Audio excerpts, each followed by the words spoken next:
Hello guys, welcome back to my channel. ఇప్పటివరకు మనం book of జోబ్లోని 7 చాప్టర్స్ని చూసాం.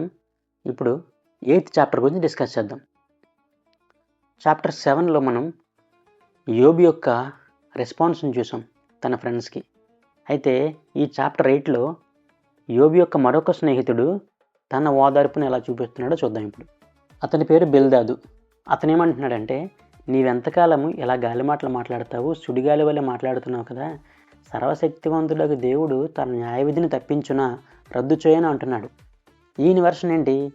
ఎలీఫజ్ ఎలాగైతే నీవేదో ఒక పాపం చేసున్నావు కాబట్టి నీకు ఇటువంటి శిక్ష పడిందని చెప్పాడు యోబుని, ఇతను కూడా అదే ఫాలో అవుతున్నాడు.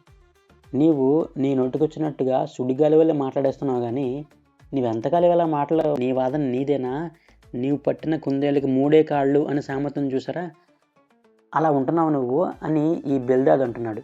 ఇతను ఇంకా ఏమంటున్నాడంటే, సర్వశక్తివంతుడగు దేవుడు తన న్యాయవిధిని రద్దు చేయునా, నీ కుమారులు చనిపోవడానికి కారణం వాళ్ళు దేవునికి వ్యతిరేకంగా పాపం చేసి ఉంటారు, అందుకని నాశనం అయిపోయారని చెప్పాడండి. వాళ్ళు దేవుని ఎదుట తిరుగుబాటు చేసి ఉన్నారేమో, అందుకే చనిపోయారేమో అంటున్నాడు. నీవు సర్వశక్తివంతుడగి దేవునిని బతిమాలుకొని ఎడల మరలా నీవు ఆశీర్వదింపబడతావు అని వాదరుస్తున్నాడు. మనం యోబు అని ఈ గ్రంథం గురించి మాట్లాడుతున్నాం కాబట్టి కాసేపు యోబు అనే పరమ భక్తుడిని పక్కన పెడదాం. మన రియల్ బిహేవియర్కి దేవుడు ఇటువంటి పరిస్థితి మనకు రప్పించాడు అనుకోండి, ఇటువంటి స్నేహితుడు మనకు చాలా అవసరం. ఎందుకనంటే నీవు లేదా నీ కుమారులు ఏదో ఒక పాపం చేయటం వలన మాత్రమే దేవుడు తన తీర్పుని నీపై విధించి ఉన్నాడు. You are liable to be punished, so you are being punished అన్నట్టుగా ఈ బిల్దాద్ అనే ఫ్రెండ్ చెప్తున్నాడు కదా. నేను ఈ చాప్టర్ ద్వారా అర్థం చేసుకున్నది ఏంటంటే, మనం చేసే ప్రతి తప్పుకి ఒక క్షమాపణ అవసరం. ఎందుకనంటే ప్రతి తప్పుకి ఒక శిక్ష ఉంటుంది, లేదా ప్రతి శిక్ష వెనక కూడా ఒక తప్పు ఉంటుంది. యోబు విషయంలో అది నిజం కాకపోవచ్చు, ఎందుకంటే అపవాది వద్ద యోబు యొక్క పవిత్రతని నిరూపించడం కోసం దేవుడు యోబుకి శ్రమలు కలిగిస్తుంటే ఊరుకున్నాడు తప్ప యోబు చేసిన తప్పుల్ని శిక్షించే క్రమంలో కాదు అది. Job is a perfect man, Job is selected piece. అతన్ని మనం ఉదాహరణగా తీసుకుని బ్రతకాలనుకున్న బ్రతకలేం. దేవునికి తిరుగుబాటు చేస్తూ ఎన్నో తప్పులు చేసి ఉన్నాం ఆల్రెడీ. మనం యోబు లాంటి వాళ్ళం కాదు అంటే యోబు ఫ్రెండ్స్ లాంటి వాళ్ళమే. కాబట్టి వారి మాటలు మనం అన్వయించుకోవాలి. మనము లేదా మన పిల్లలు లేదా మన కుటుంబకులు ఎవరైనా ఏదో ఒక తప్పు చేస్తే తప్ప మనకు శిక్షావిధి కలిగించడానికి దేవుడు ఇష్టపడ్డు. ఎందుకు మనకు శిక్షావిధి కలిగిస్తాడు దేవుడు అంటే, మనల్ని సరైన మార్గంలో పెట్టడానికి. నా పర్సనల్ లైఫ్లో నేను ఎన్నో ఎగ్జాంపుల్స్ చూశాను. అవన్నీ మీతో షేర్ చేసుకోవడానికి టైం సరిపోదు, కానీ నేను నా త్రోవ తప్పిన ప్రతిసారి కూడా ఏదో ఒక విధంగా దేవుడు నన్ను మరలా త్రోవలోకి రప్పించడం కోసం దేవుడు నాతో మాట్లాడాడు. ఎలా మాట్లాడాడంటే, మీకు తెలుసు కదా, సామ దాన భేద దండోపాయాలని. దేవుడు కూడా బహుశా అదే ఫాలో అవుతాడేమో, నేనేదో ఊరికే అంటున్నాను. కానీ ముందు మనం ఎవరినైనా ఒక విషయాన్ని ఒప్పించాలంటే ఫస్ట్ సామరస్యంగా వారికి ఎక్స్ప్లెయిన్ చేయాలి, డిస్కస్ చేయాలి. తర్వాత వాళ్ళకి కాంప్లిమెంటరీగా ఏదైనా దానం చేసైనా సరే ఆ పని చేయించుకోవాలి. భేదం అంటే వాళ్ళతో డిఫరెన్షియేట్ చేయాలి, లేదా నువ్వు చేసిన తప్పు ఇది కరెక్ట్ అని చెప్పి వాదించైనా గొడవ పడైనా సరే చేయాలి. లేదు, ఫైనల్గా 4th స్టెప్ ఏంటో తెలుసా, దండోపాయం అంటే వాళ్ళ మీదకి దండెత్తాలి. దేవుడు కూడా అదే ఫాలో అవుతాడు అని ఎందుకు కంపేర్ చేశానంటే, ఫస్ట్ దేవుడు ఏదైనా మనం తప్పు చేస్తున్నప్పుడు ఆయన వాక్యం ద్వారా మనకు మాట్లాడతాడు, ఏదో ఒక విధంగా ఆయన వాక్యం మనకి తెలిసేలా చేస్తాడు.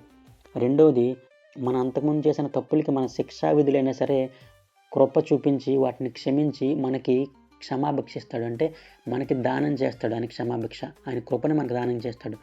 మూడోది, మనం చేసే తప్పు అని చెప్పి ఎవరో ఒకరి ద్వారా మనతో మాట్లాడిస్తాడు, వాళ్ళతో గొడవలు చేస్తాడు. అయినా సరే వినకుండా తప్పు చేసినప్పుడు ఏం చేస్తాడు, మనకి ముట్కా వేస్తాడు, అంటే చిన్న పనిష్మెంట్ ఇస్తాడు. ఆ పనిష్మెంట్ కూడా మనకి అది పనిష్మెంట్లా కనిపించేది మాత్రమే ఇస్తాడు. ఫర్ ఎగ్జాంపుల్, ఒకడు 10,000 రూపాయలు అప్పుల్లో ఉన్నాడు అనుకోండి, ఆ అప్పు 15,000 అవుతుంది అన్నమాట ఇదే రకంగా. లేదా తనకి ఇష్టమైన వారికి ఏదైనా చిన్న హెల్త్ ఇష్యూ రావచ్చు. ఇవన్నీ కూడా దేవుడు డైరెక్ట్గా చేయడు. దేవుడు అపవాదికి అవకాశం ఇస్తాడు. మన మీద నిత్యం దాడి చేయాలనుకునే అపవాదికి దేవుడు అవకాశం ఇస్తాడు. అలా అని చెప్పి దేవుడు మనల్ని పూర్తిగా వదిలేయడు. మనల్ని పూర్తిగా వదిలేసే దేవుడు అయితే మన చేయి అసలు పట్టుకోడు. ఈ విషయం మనం గమనించాలి. ఇక బుక్ ఆఫ్ జోబ్ 8 చాప్టర్లోకి వస్తే జోబ్స్ ఫ్రెండ్ అయిన బిల్దాదు ఇలా కంటిన్యూ చేస్తున్నాడు. బురద లేకుండా జమ్ము పెరుగున, నీళ్లు లేకుండా రెల్లు మలుచున, అది కోయబడక ముందు బహు పచ్చగా ఉన్నది కానీ మిగతా మొక్కల కంటే త్వరగా వాడిపోవును అని అంటున్నాడు. ఒక పువ్వు ఉంటుంది, చెట్టుకున్నంతసేపు మొగ్గ నుంచి పువ్వులా మారి వికసిస్తుంది. ఒక్కసారి చెట్టు మీద నుంచి రాలి కింద పడిన తర్వాత ఏమవుతుంది? అది వాడిపోతుంది. ఎందుకంటే ఆ చెట్టుకి మరియు ఆ పువ్వు లేదా ఆకు లేదా ఆ ఫలంకి మధ్య ఒక లైవ్ ప్రాసెస్ నడుస్తూ ఉంటుంది కదా. అంటే ఆ లైఫ్ అనేది ఆ చెట్టుతో పాటు ఉన్నంతసేపే ఆ పువ్వుకి లైఫ్ ఉంటుంది. ఒక్కసారి ఆ ఫ్లవర్ కింద పడిపోయిన తర్వాత దాని లైఫ్ కోల్పోతుంది. ఆ లైఫ్ టైం అనేది తగ్గిపోతుంది. అలాగే కూడా దేవుడి నుండి విడిపోయిన మనిషికి ఆ లైఫ్ టైం తగ్గిపోతుంది అని బిల్దాదు చెప్తున్నాడు. దేవుని మరచు వారి అందరిగతి ఎట్లే ఉండును, భక్తిహీనుని ఆశ నిరర్ధకమగును అంటున్నాడు. ఇప్పుడు భక్తిహీనుడు అంటే దేవుణ్ణి మరచిన వాడు ఏం చేస్తాడు? దేవుణ్ణి విడిచి అపవాది దగ్గరికి వెళ్ళిపోతాడు. ఎవరైతే దేవుని మార్గం నుంచి విడిచి లోకంలో కలిసిపోతారో వాళ్ళందరూ కూడా లోకంలో ఉండే పాపాన్ని వెంటాడుతూ అపవాదికి చేరువవుతారు కదా. బిల్దాదు ఎలా కంపేర్ చేస్తున్నాడంటే, సాలి పురుగుని పట్టుకున్నవాడు ఎలా ఉంటాడు?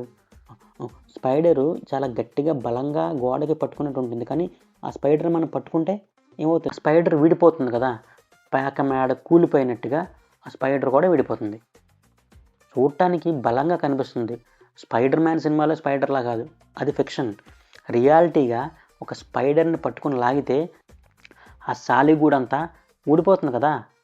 అలాగే దేవుని నుంచి వేరుపడి లోకంలో కలిసిపోతే మన పరిస్థితి కూడా అలాగే ఉంటుందని చెప్పి బిల్దాదు చెప్తున్నాడు. ఇతని వెర్షన్ ఏంటంటే, నీవు లేదా నీ కుమారులు చేసిన పాపం వల్ల మీరు దేవుడి నుంచి వేరుపడిపోయారు కాబట్టి మరలా దేవుని దగ్గరికి వెళ్ళు, దేవుణ్ణి బతిమాలు, అప్పుడు నీ పూర్వ వైభవాన్ని నీకు ఇస్తాడని చెప్పి బిల్దాదు యోబుని ఓదారుస్తున్నాడు. ఈ చాప్టర్ ద్వారా మనం తెలుసుకోవాల్సింది ఏంటంటే, మనం యోబు కాదు కాబట్టి బిల్దాదు మాటలు మనకి చక్కగా వర్తిస్తాయి. బిల్దాదు చెప్పినట్టుగా మనం దేవుడి నుండి దూరం అయిపోకుండా, ఒకవేళ దూరంగా ఉన్నట్లయితే మరలా దేవునికి దగ్గర అవడం కోసం మన పాపముల విషయమై ఆయన్ని క్షమించమని అడిగి మరలా దేవునికి దగ్గర అవ్వాలి. అప్పుడు స్పైడర్ని పట్టుకున్నట్టు కాకుండా ఒక చెట్టు కొమ్మకి ఆనుకొని ఉన్న జీవము గల ఫ్రూట్ లాగా మనం వికసిస్తామన్నది ఈ బిల్దాదు వెర్షన్.